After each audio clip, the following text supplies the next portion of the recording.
Welcome everybody, thanks for joining me today. I'm going to be painting these abstract paintings today with some watercolor ground, and I'm going to use some stencils as well to make some funky shapes. I find it less intimidating to start the painting off this way rather than a blank piece of paper. So I'm using a plastic palette knife to apply this. The jar says to wait 24 hours to dry or to use a heat tool. So what I did was I made a few of these off camera so that they're ready for me whenever I feel like painting another abstract painting.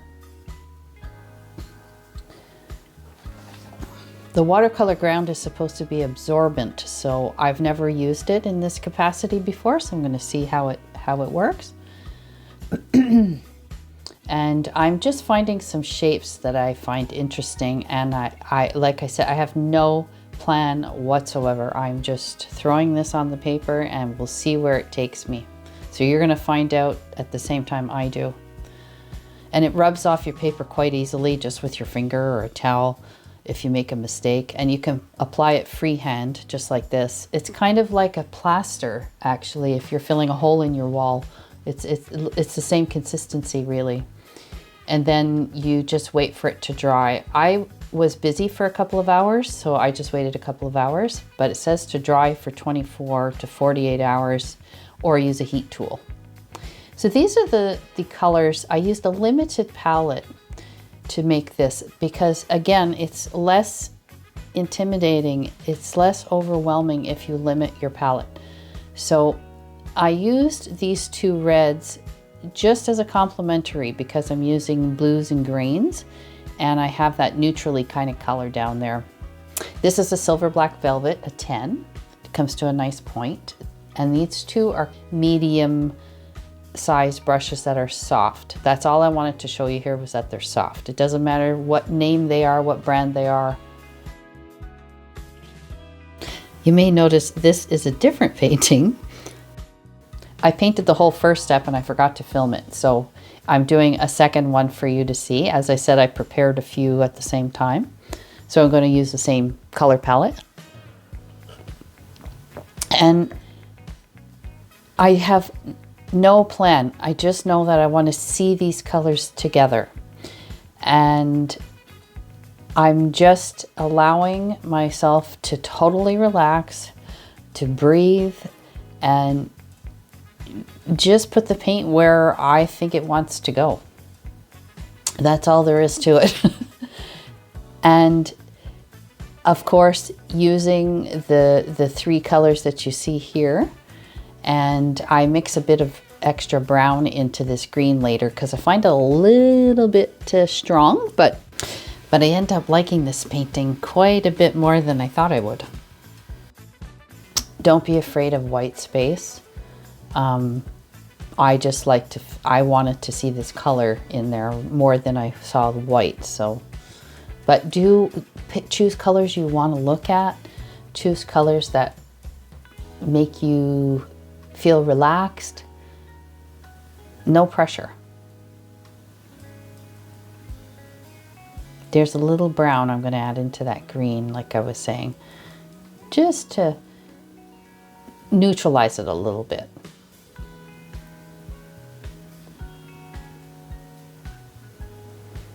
And I really like the effects of the watercolor ground so far, and it is absorbent. It's very absorbent.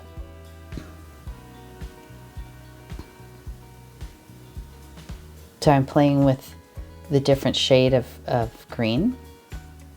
It's almost grayed out.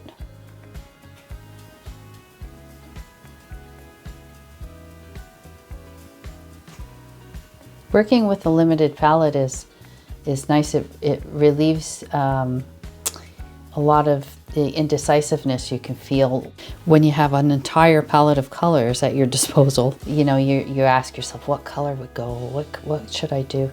Just now you don't have a choice. You only have these 3 to 4 colors to choose from. And my hand is literally making these marks before my brain knows it's doing it. So I had a lot of fun doing this. It was a very relaxing exercise. I think I'm going to be doing this a lot more. I'm going to be making cards with these. And I chose the red ochre because I used it already in a mix. And I chose the scarlet to make it a little more red because it's a nice complementary to the blues and the greens that I used. And I only wanted a little bit. But you could put, I think this would have looked good with some straight lines in it since everything is so rounded and soft and dreamy. So a nice sharp line here and there would have been a good visual contrast. But I didn't do that because I just wasn't feeling it at the time. And because the paper is wet, you can dab up what you don't like.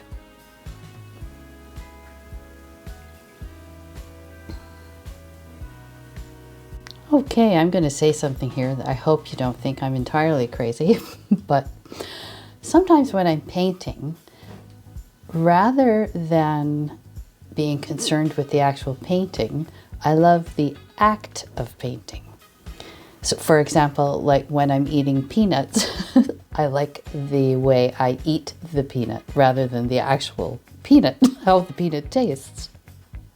And so when I paint in watercolor, I really love the point of a brush, doing detailed work, and then softening out one edge like I'm doing right here. So what I'm doing here is I'm adding contrast so that I draw attention to the watercolor ground, to those shapes that I made with my stencils. I don't want to go around every single one of them, but I do want to draw attention by adding contrast. So there's a light and a dark together. And I love that when the point of the brush makes a sharp line and then I soften out the other edge. That's something, it's one of those idiosyncrasies I'm talking about, for lack of a better word. And I'm sorry if I'm gruff. My voice is a little bit froggy. I have a bit of a cold, so bear with me. So here too, I'm drawing a bit more attention to those. They almost look like stones in water to me.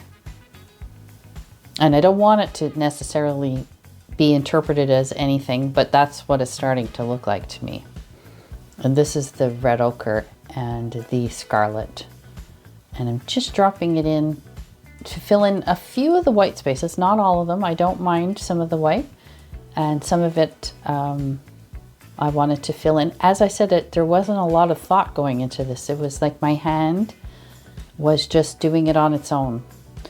You know, it's like just that one side of my brain took over, and I didn't think about it. I didn't stress about it.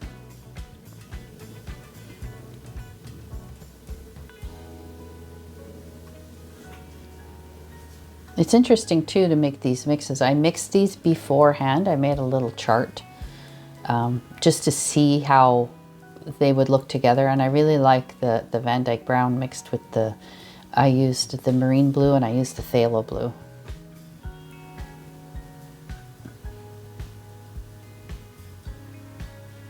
You see here I go again with the tip of my brush and softening out the other edge, the outside edge.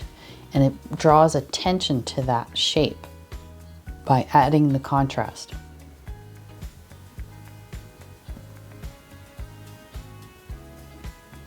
Now this is a small piece of paper and I'm using relatively smaller brushes. You can use a large piece of paper, large brushes, very watery paint, really thick paint.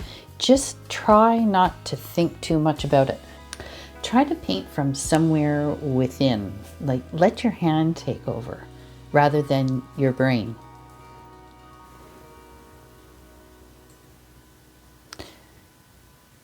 Now you see these tiny little details? I don't even know that I'm doing it. I'm just painting them.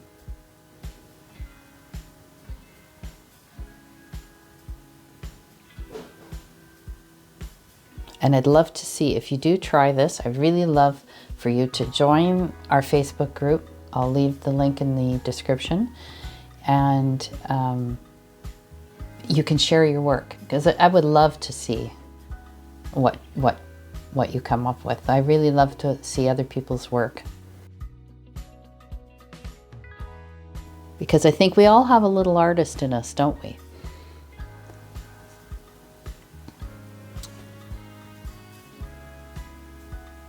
They're starting to look like little islands or something.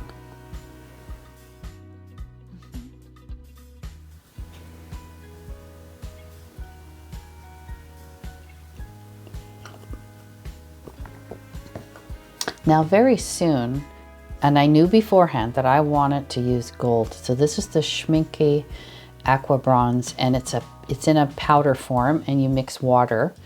And then I let it dry in that little container, and then I just add water to use it again. And I love it because when it's dry, it still retains that nice shiny look that you want from a metallic paint. A lot of them dry and they get dull. This one does not. It's the first one I found that really works for me.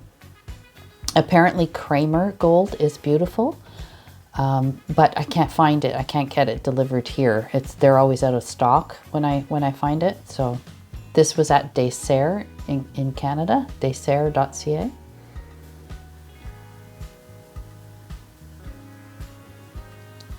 And the more gold that I put down, I start off gingerly, I don't want to put too much, the more I want to see. So I just keep adding more. And you know, people ask, how do you know when to stop your painting? It's when you don't have anything left to give it. That's when you know when to stop your painting. And in 5 years from now, that may differ. Because the longer you paint, the more likely you are to start seeing things a little differently, or you may want to apply different techniques. But you can only paint in the now. So when you have nothing else to give, then you're done. Delicious, delicious gold paint. And it stays just as shiny as that. I really try to show you on camera, but I can't do it justice. You would really have to try it yourself to see.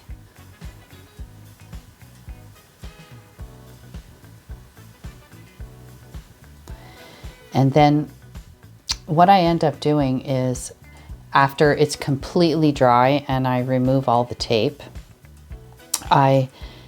oh, and this one was the one on top. You didn't see me paint this one, but I didn't like how dark some of it was, so I decided to take some PH Martin's Bleed Proof White, and I added some polka dots here and there, and it changed the way I felt about the painting. I ended up quite liking it. And I did not like it.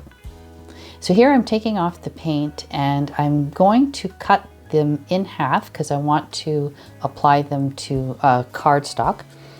And so I'm using my Fiskars. This is quite old. It just cuts paper pretty well and easily. And the blades are easily replaceable because I have one that I cannot find replacement blades for. So I just cut this in half, and then I'll have 2 cards. So I really hope you enjoyed this short video and you give it a try. Thanks so much for watching. Happy watercoloring, everybody. Bye-bye.